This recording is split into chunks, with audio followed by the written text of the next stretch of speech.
Então, pessoal, hoje estamos aqui para mais uma conversa sobre o que a psicanálise e a psicologia podem contribuir para que a gente pense sobre a vida, né, e a vida na relação com o outro, conosco. E hoje nós teremos o Marcos Vinícius Portela, para psicanalista, para conversar conosco sobre um tema que, se ele hoje é muito atual, sempre deveria ser, pelo menos, né, algo com o qual nossa mente deveria se ocupar, né? Então, o Marcos eu conheço já do Hospital de Clínicas da Universidade Federal do Paraná, onde fiz o estágio ainda na graduação em psicologia, claro, né, depois me mudei, acaba, né, os laços acabam se distanciando um pouco por uma questão geográfica, mas agora com a pandemia tem surgido oportunidades, né, de reaproximar aí. Então, convidei o Marcos para conversar conosco sobre a morte, né, e o que a morte nos possibilita falar sobre a vida, e vou deixá-lo se apresentar com mais detalhes, né? Acho que ninguém melhor que nós próprios para nos apresentarmos.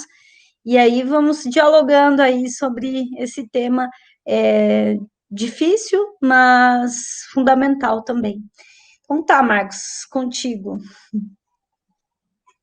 Olá, em primeiro lugar gostaria de agradecer imensamente o convite do Instituto Cidade para participar dessa entrevista, né? Enfim, dizer que eu trabalho já há 29 anos no Hospital de Clínicas da Universidade Federal do Paraná, né? Enfim, desde 1992, e assim, acredito que nunca vivi um momento tão delicado como esse que nós estamos vivendo agora, né?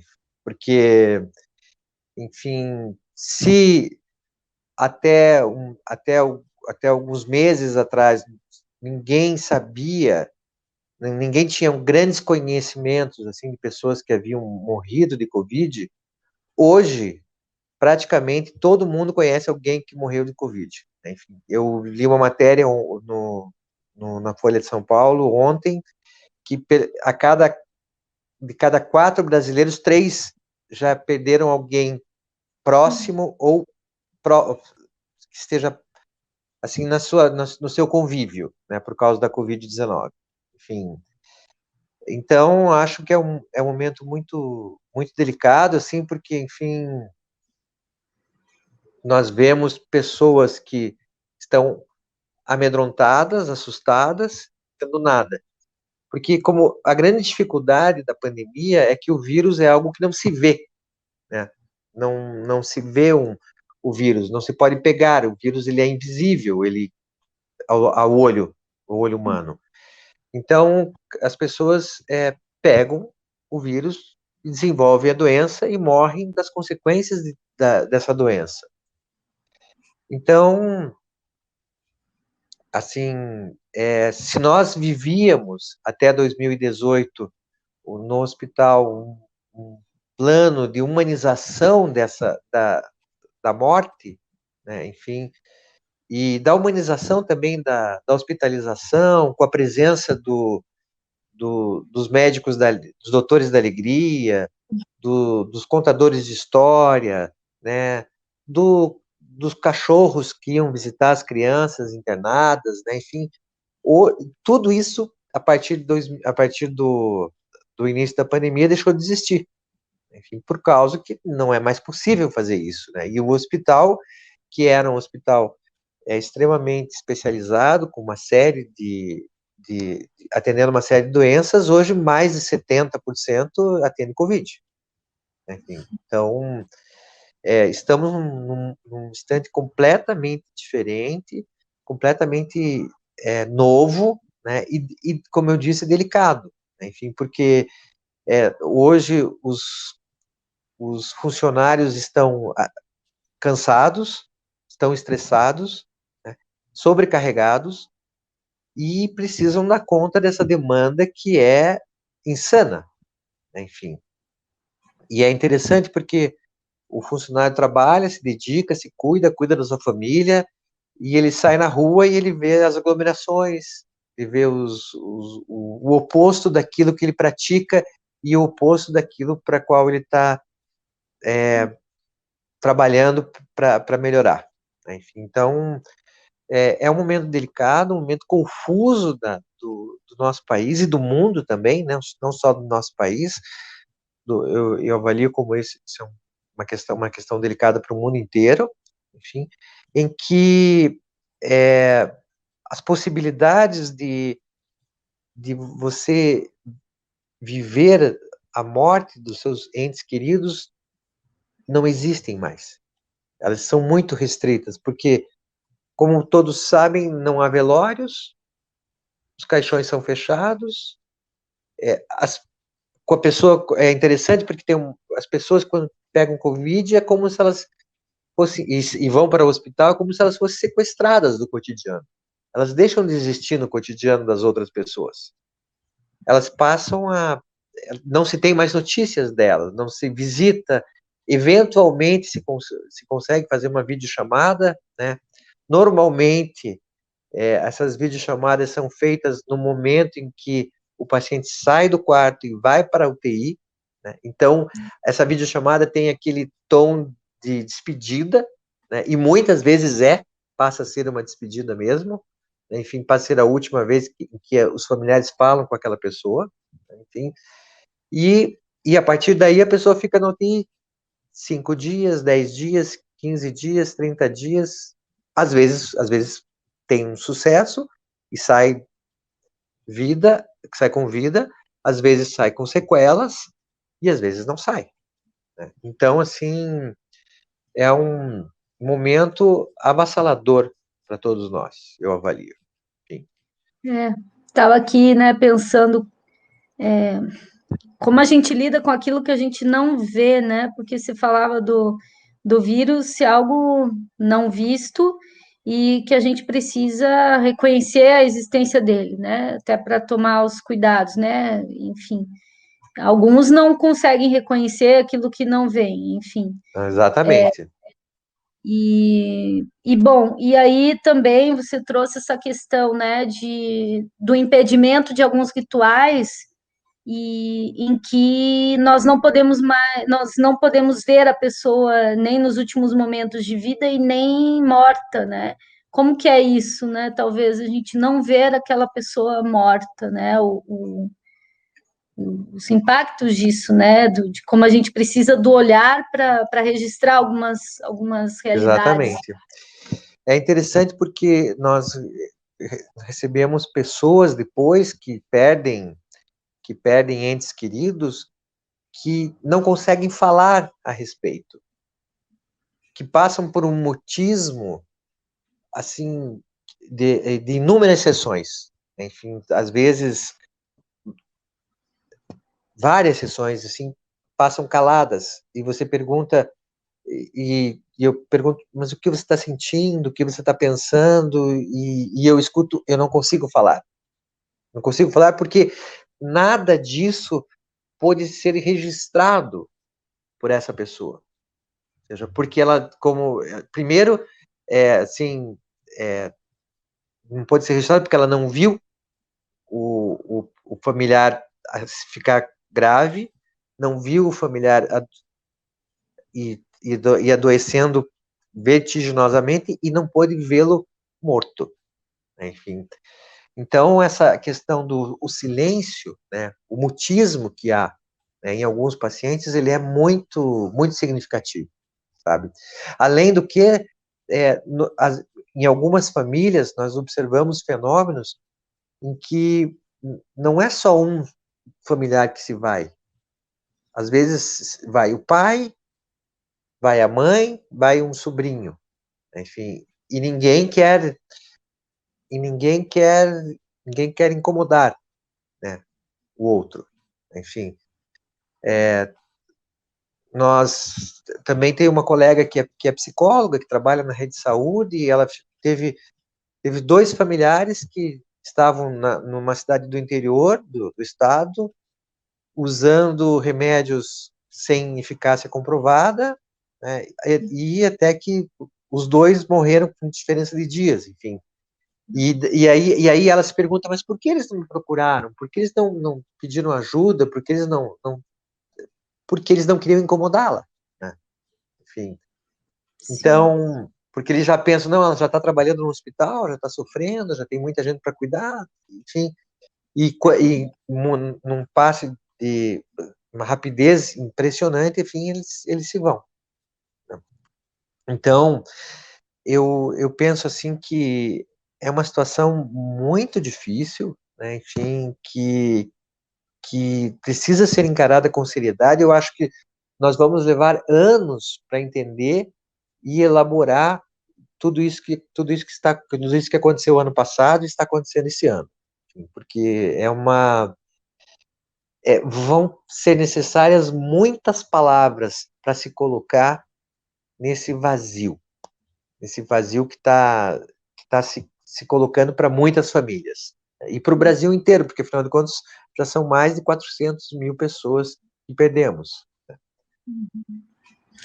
E você está comentando um pouco, né, dos impactos que se tem, né, frente a algo assim, quando é muito próximo, né, algum familiar muito próximo, alguma familiar, e como muitas vezes esse mutismo é uma forma de lidar, né, com isso que ocorreu, né, esse trágico, né, que acontece.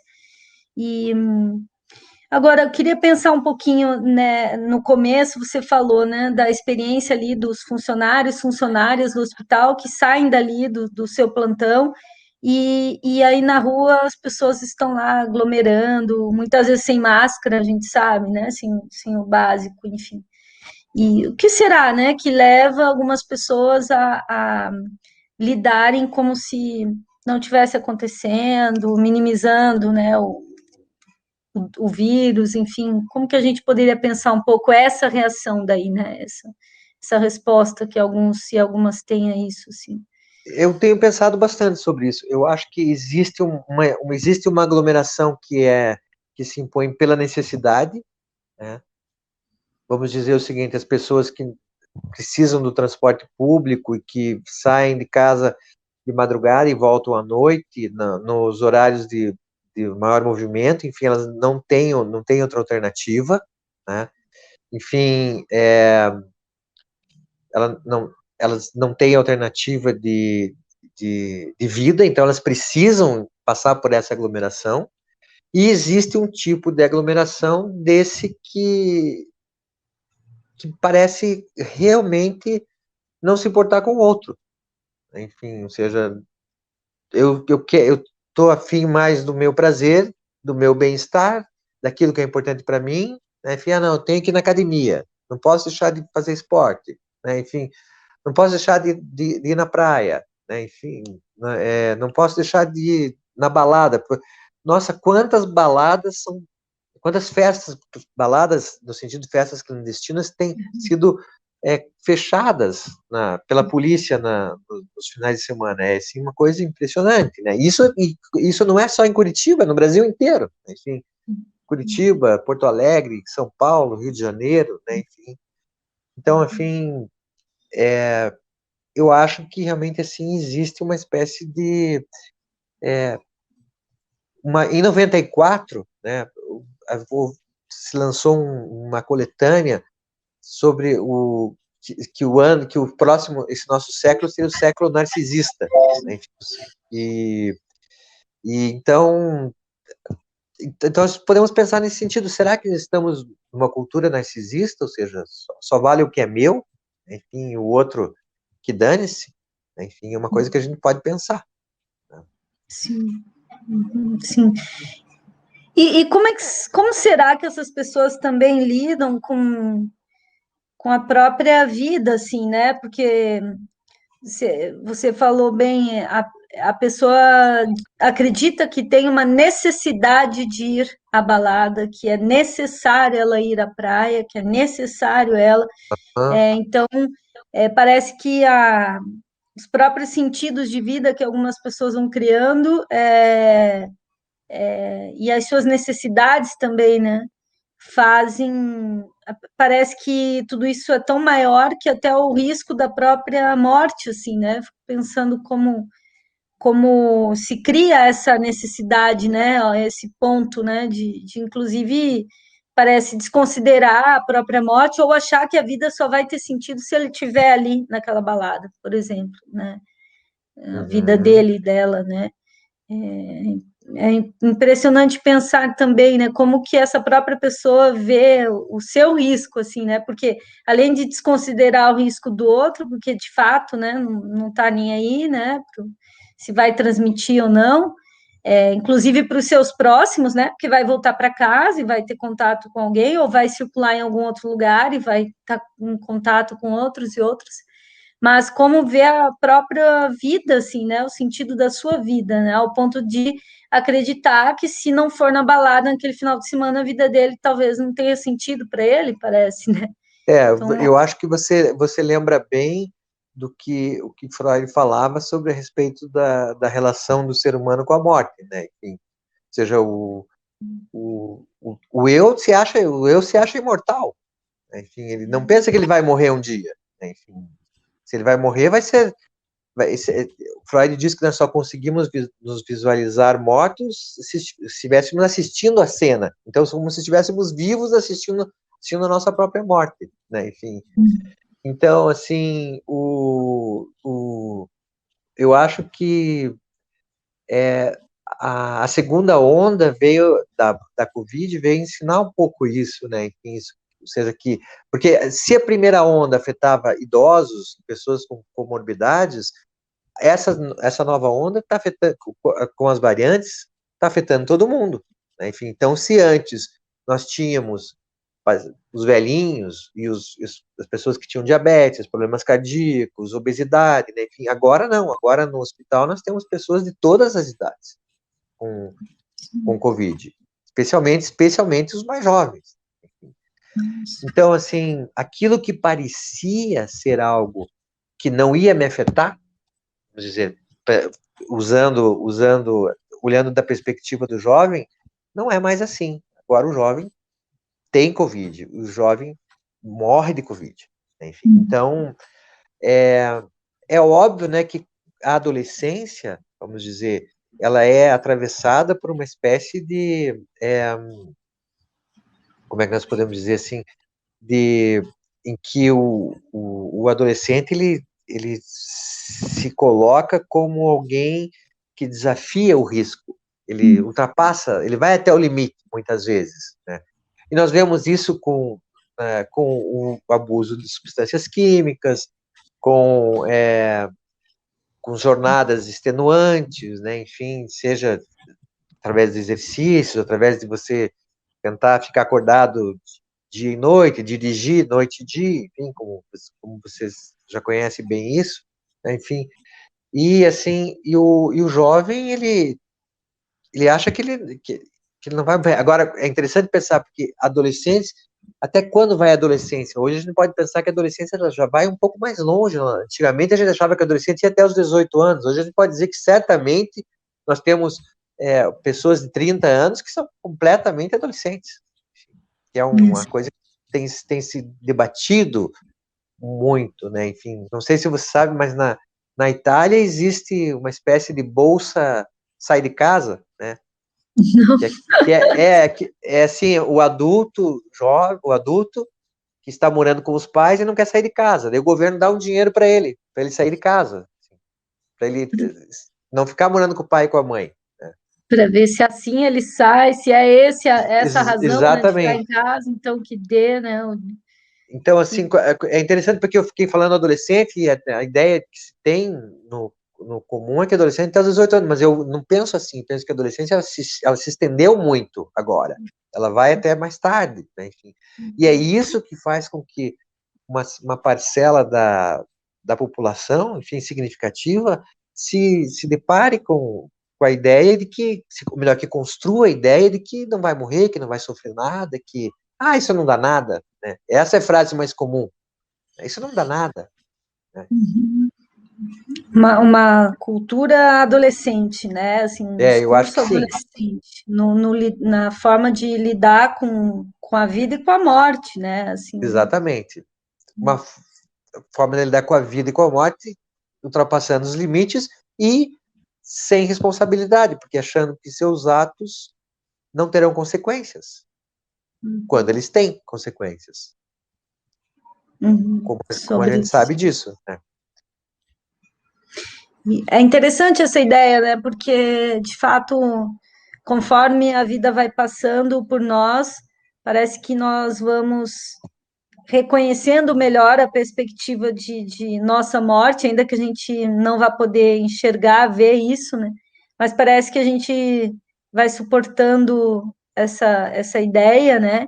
E vai também encontrando sentidos na vida, né?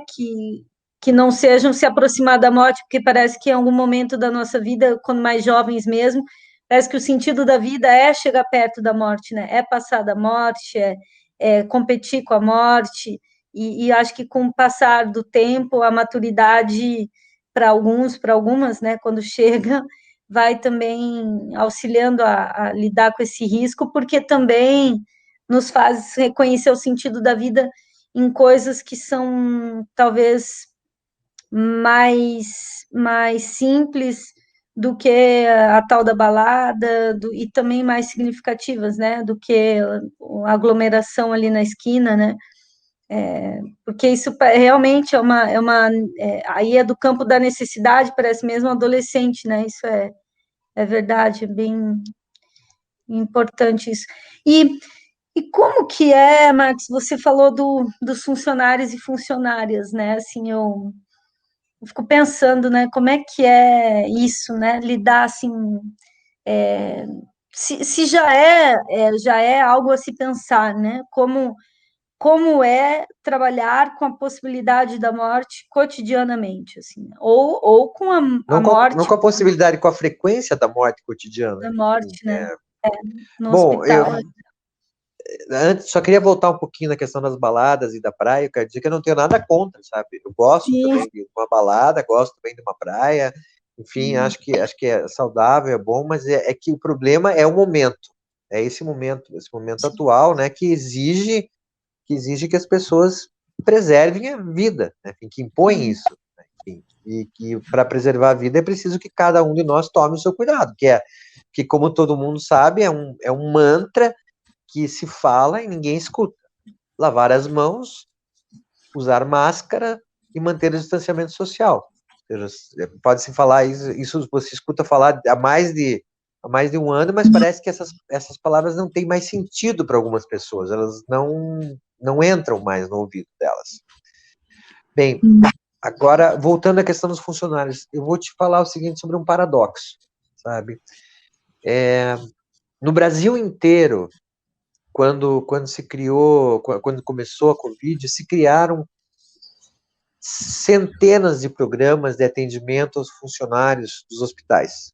Programas voluntários, psicólogos se dedicam a isso, enfim, a ouvir as pessoas que estão trabalhando nas UTIs, a ouvir as pessoas que estão trabalhando nas enfermarias, a ouvir, e assim, eu vou te dizer o seguinte,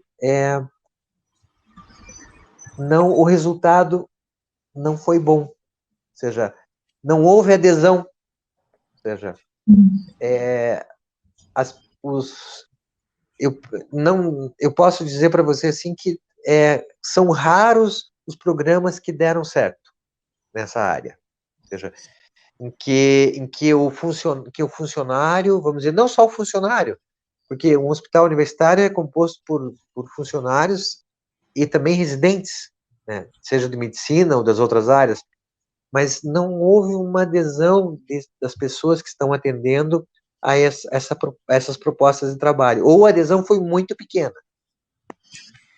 tá. E como será Então, que a então, gente pode pensar então isso? eu entendo que isso é um paradoxo, assim, quando quando a gente se dispõe a ouvir essas pessoas, né, conversar com elas, o que elas dizem? Elas dizem assim, eu chego tão cansado em casa que eu só quero dormir, que não quero falar. Né?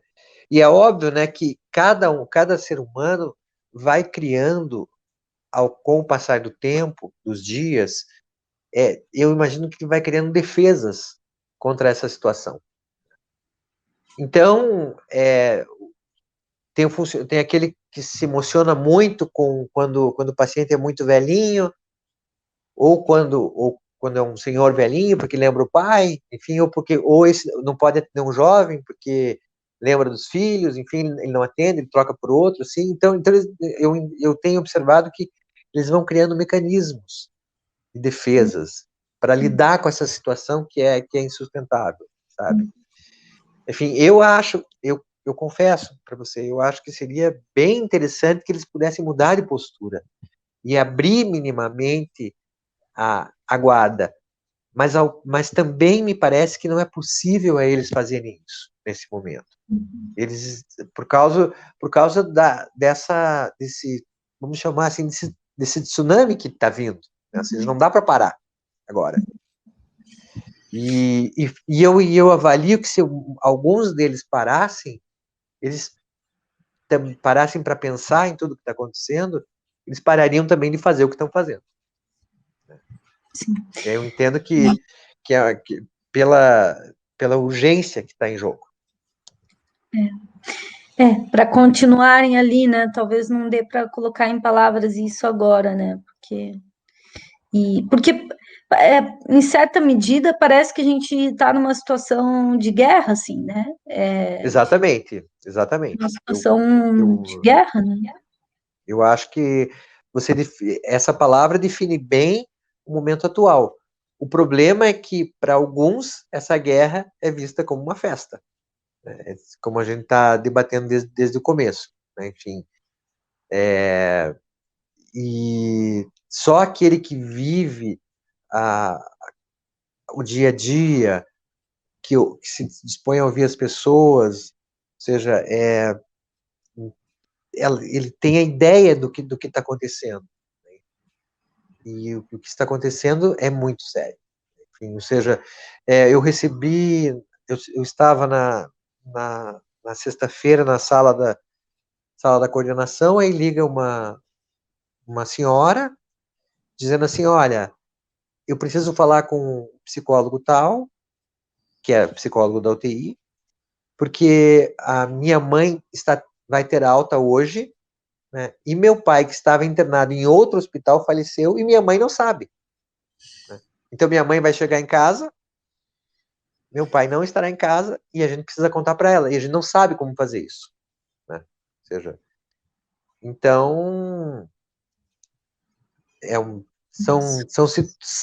é esse tipo de situação que nós estamos vivenciando todos os dias no trabalho. Né? E também, e é óbvio que, nós vamos dizer, nem tudo, vamos dizer também, é o caos, né? Porque na medida em que podemos colocar as pessoas para falar e ouvir o que elas têm a dizer, e dizer coisas para elas nesse momento, elas também podem começar a construir saídas e alternativas. Né? Enfim, então, a morte, ela nos emudece, mas é nosso dever fazê-la falar. Enfim, não podemos não podemos nos silenciar em relação a isso. Ou seja, eu entendo que é um dever ético nesse momento, em que mesmo que essa pessoa, como eu disse no começo, ela vá 4, 5 sessões e fique muda, nós estamos ali. Estamos ali dando o direito a ela de permanecer em silêncio diante desse momento que é para ela irreparável. Sim.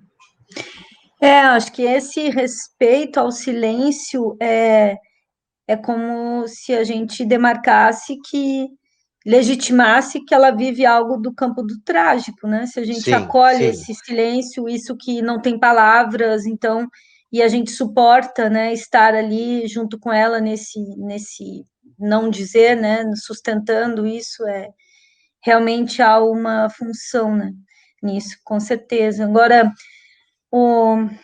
né, como pensando aqui, né, na questão de realmente, porque parece que a gente está falando de algo de guerra, né? Porque vem situações completamente imprevisíveis, por exemplo, essa, né, de uma filha que tem os dois pais, cada um num espaço diferente, um acaba, Uhum. né, falecendo, aí a mãe volta para casa, e talvez assim, há poucos dias atrás isso não passava, né, na cabeça de nenhum deles, esse tipo Exatamente, de exatamente. Sim, vamos dizer, como é que se passava antes? Como é que as pessoas morriam até um tempo atrás? Ou seja, morriam porque ficavam muito velhas, porque estavam doentes ou porque sofreram um acidente, né? isso, Enfim, não, isso. a maior É. parte das mortes se davam nesses três campos, né? Uhum, uhum. Hoje não, hoje a coisa mudou, ou seja, e é isso, me parece que é isso que uma parcela da população não percebe, né? Enfim, só percebe quando isso se aproxima muito dela. Enfim, e é interessante ver como as pessoas que eu tenho observado, pessoas que passam por essa experiência, ou seja, de perder alguém por Covid, elas mudam de postura. Elas não permanecem no posicionamento anterior. Enfim, elas Uhum. passam a adotar uma postura de defesa daquilo que é importante para evitar essa doença. Uhum. Como se uma postura, vamos chamar aqui de negacionismo, ela depois que a morte chega perto, aí a pessoa se é obrigada a reconhecer, admitir esse dado, né? Exatamente. Porque isso é muito perverso, assim, né? Se pensar uma guerra que a gente sabe que é de todos, de todas, e uma parte acredita que não é de todos, de todas, né? Uma parte Exatamente. acredita que não faz Exatamente. parte disso. Isso é assustador, né? Porque quem está acreditando que é de todos e todas está, inclusive, se sentindo vulnerável aos efeitos dessa negligência de algumas pessoas, dessas ações de algumas pessoas. E por outro lado, esse que acredita que é de todos, ele também está protegendo a esse que não acredita. Exato, ainda com essa disponibilidade, porque com os seus cuidados, ele, mesmo indiretamente, ele está protegendo também. Exatamente, exatamente. Isso, não é fácil lidar com isso, né? Não é fácil lidar com isso, né? Com esse. E aí a gente fala a gente falava de narcisismo, né? E agora a gente está falando talvez desse outro lado, né? Como nós somos capazes de proteger, inclusive, alguém que não está nem aí, nem para nós, nem para qualquer outro, nem para si, assim, né? Isso também é uma produção humana a destacar, assim, né? Essa nossa Pois é, capacidade. exatamente. E é uma coisa que não se fala normalmente, né? Verdade. Não se Porque, fala disso. assim, também nós estamos vendo isso nas vacinas, né? Porque existem muitas pessoas que decidiram que não vão tomar vacina nenhuma. Por que eu tomo vacina? Eu tomo vacina para diminuir a circulação do vírus, né? Enfim, e diminuindo a circulação do vírus, eu estou protegendo ao outro também. Protejo a mim mesmo, mas protejo ao outro, né? Enfim. E tem pessoas que decidiram que não vão tomar vacinas, ou vão tomar a primeira dose, não vão tomar a segunda, não, já tomei a primeira dose, agora já tá bom. Enfim.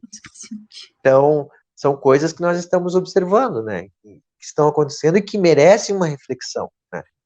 Eu acho, Maíra, que nós vamos conversar muito sobre isso nos próximos anos, porque os efeitos da Covid, eles permanecerão por décadas, certamente.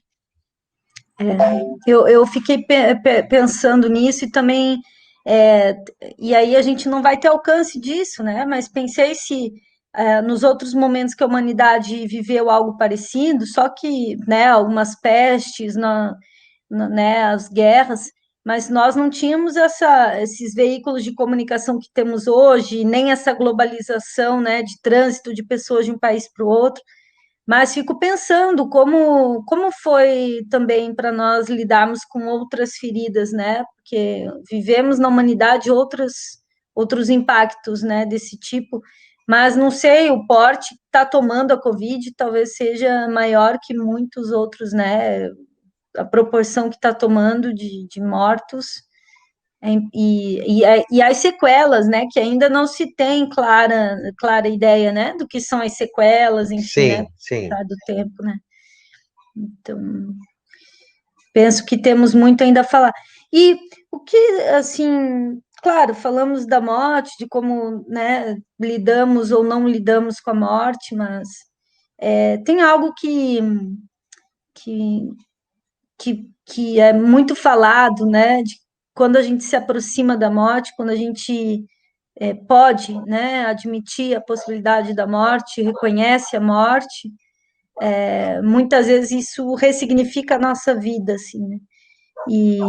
E o que será que a Covid pode também estar nos ensinando, mostrando sobre a nossa forma de lidar com a vida, assim? Acho que a gente já falou um pouco sobre isso, mas se a gente pudesse falar mais um pouquinho. E até pensando tudo isso, será que sempre aconteceu isso, né? Das pessoas seguirem a sua vida, independente dos efeitos que isso traz no outro, assim, né? Fazem o que entendem que querem fazer, na hora que querem fazer. E será que também muitas vezes a gente também há pessoas que lidam com a vida desconsiderando a possibilidade de que podem morrer de uma hora para outra, e até estabelecendo algumas hierarquias de necessidades, né? Você falava, eu também não vejo problema, praia, tal, nada disso, isso não é, né, não é problema. Ir ao cinema, em shopping, seja lá o que for, viajar, né? Tem muita gente que está aproveitando para viajar, muita gente está viajando. Então, o problema não é exatamente esse, mas eu fico impressionada com a hierarquia de prioridades que se coloca, assim, né? E ao ponto de lidar com isso como se isso fosse uma necessidade maior do que outras coisas, assim, né? Então, tenho pensado nisso, assim, o que a gente entende que traz sentido para a nossa vida, né? Porque se a gente acha que se não viajar esse ano, a nossa vida deixa de ter sentido, né? Tem algo a se pensar, né? O que a gente está fazendo da Olha, nossa vida. eu escutando você falar, eu pensei no seguinte, na realidade eu não tinha pensado muito nesse ponto de vista que você colocou, né, enfim, mas assim, quando você falou, eu me lembrei de uma coisa que estava conversando com um colega esses dias. Já se passou 1 ano e 2 meses do primeiro caso de Covid no Brasil e nós estamos vivos. Estamos aqui. Né? Estamos aqui conversando, eu e você, né? Enfim, eu, você e os nossos telespectadores. Enfim, isso não é pouco. Isso tem uma importância, né? Enfim.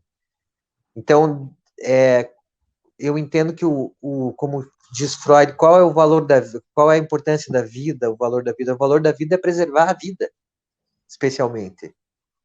Enfim, é possibilitar que a vida continue.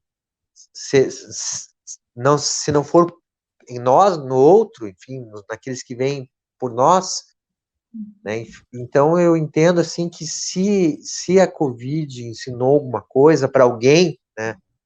Eu acho que a Covid pode ensinar que a vida pode ser um pouco mais simples, né?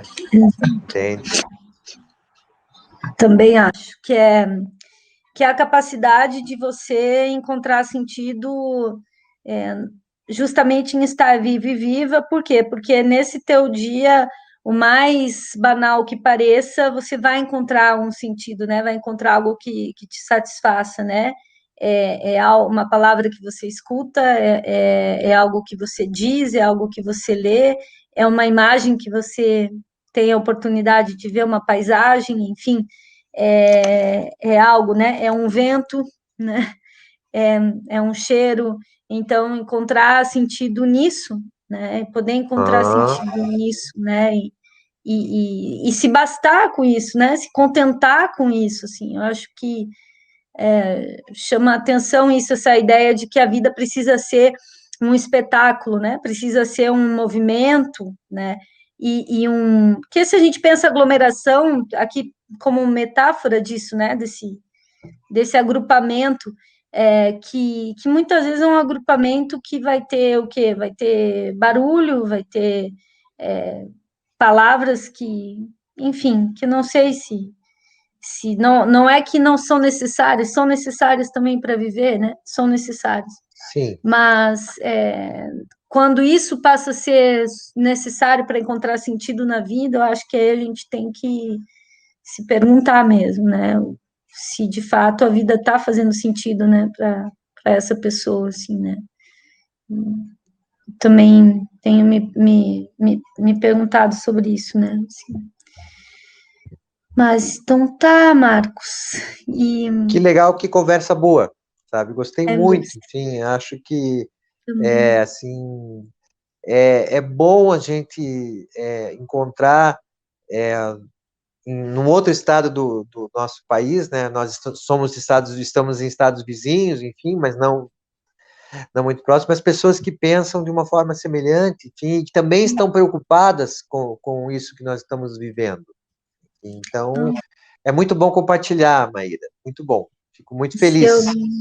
também, nossa, agradeço muito, conversa muito boa e muito boa. Fico lembrando também assim, da época minha do estágio, né, que ia aí quase todos os dias da semana e eu fico imaginando, né, faz 21 anos que eu fiz estágio aí, e eu fico imaginando, assim, como é estranho pensar naquele mesmo lugar, só que agora, né, que deve estar Pois é. completamente Não, está diferente. completamente diferente. Você não iria reconhecer. É, é. Mas muito gostoso mesmo encontrar isso, né?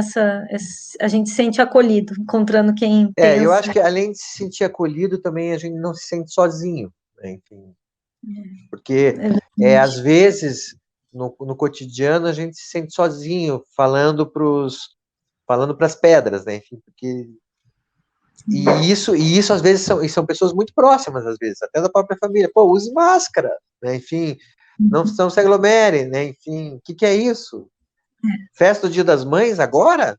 Não dá. Enfim, Exatamente, exatamente. é melhor ter a mãe viva do que perder a mãe por Covid, né? Enfim, mas Sim, e aí os rituais começam a ter, alguns rituais começam a mostrar a sua verdadeira função, né? Por exemplo, estar junto no Natal, estar junto na virada do ano, estar junto no aniversário, estar junto no Dia das Mães.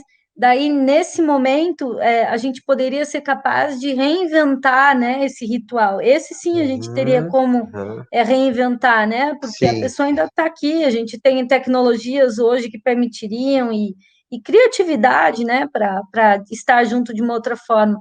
Então, esse tipo de, vejam a importância do ritual, assim, né? Porque daí esse tipo de ritual a gente insiste em manter daquela maneira, né, mecânica, sem ter um componente criativo ali, né? É um sim. ritual, os rituais de celebração, né? Esses a gente poderia modificar agora um ritual de morte, agora a gente não tem possibilidade de modificar, né? Eu acho que não temos tido, né? Então as pessoas têm que lidar. Na realidade, tivemos que modificar, né? Ou seja, sim, pronto, acabou, né? Enfim, Sim. caixão fechado, velório 20 minutos, pronto, enterra, acabou. Não E tem. acabou. Eu lembro de um relato de uma pessoa conhecida que me contou de uma parente que tinha outro problema, assim, várias doenças crônicas, enfim, e aí contraiu o Covid, e quando estava indo para a UTI, bom, essa pessoa parece que já não queria mais, por exemplo, fazer hemodiálise, né? Já tinha decidido que viver daquela maneira para ela não fazia mais sentido. Mas na hora que foi levada à UTI, e que fez essa chamada que você falou, essa chamada que pode ou não ser a última, né? Fico imaginando que terror que é isso, né? De lidar com a possibilidade de ser Sim, a última sim, chamada. E essa pessoa chorou muito, assim, né? E de fato, vejam que ali o que pegava de fato não era a possibilidade de morrer, até porque essa pessoa, né, a partir do que me foi dito, lidava com essa possibilidade, né? Já vinha lidando. Mas a ideia de não poder se despedir, né? Isso foi muito terrível, né, para essa pessoa. Assim. E acho que não tem como não ser, né? sim. Como não ser. A gente, a gente Uma sempre morre última sozinho. palavra, uma É, última palavra, né? exato. A É, gente sempre morre eu vou sozinho. te contar uma curiosidade, então, né? Quando eu tinha 18 anos, o meu avô materno faleceu, né? E eu era, assim, ele era uma pessoa que eu gostava muito dele, assim, né? E daí eu olhei no enterro, assim, tinha tão pouca gente, né? Assim, nossa, mas como? Um homem tão importante que nem esse, vem tão pouca gente no enterro? Né? Enfim, ali eu aprendi, sabe? Duas coisas. Primeiro, quando se morre sozinho. Segundo, a vida é uma só, É, entende? é, é Por verdade. isso, por isso eu vou insistir, por isso a importância de lutar para preservá-la, a Porque ela é todo uma. custo. É, Sim, ela é uma, né? Ela é uma só, né? Mas muito obrigada, Marcos. Muito por obrigada nada. mesmo. Fico muito, muito feliz e muito, muito contente de conversar Também. contigo. Eu também fiquei muito feliz. Um beijo. Que bom. Beijão. Tchau. Um abraço. Tchau. Até. Até.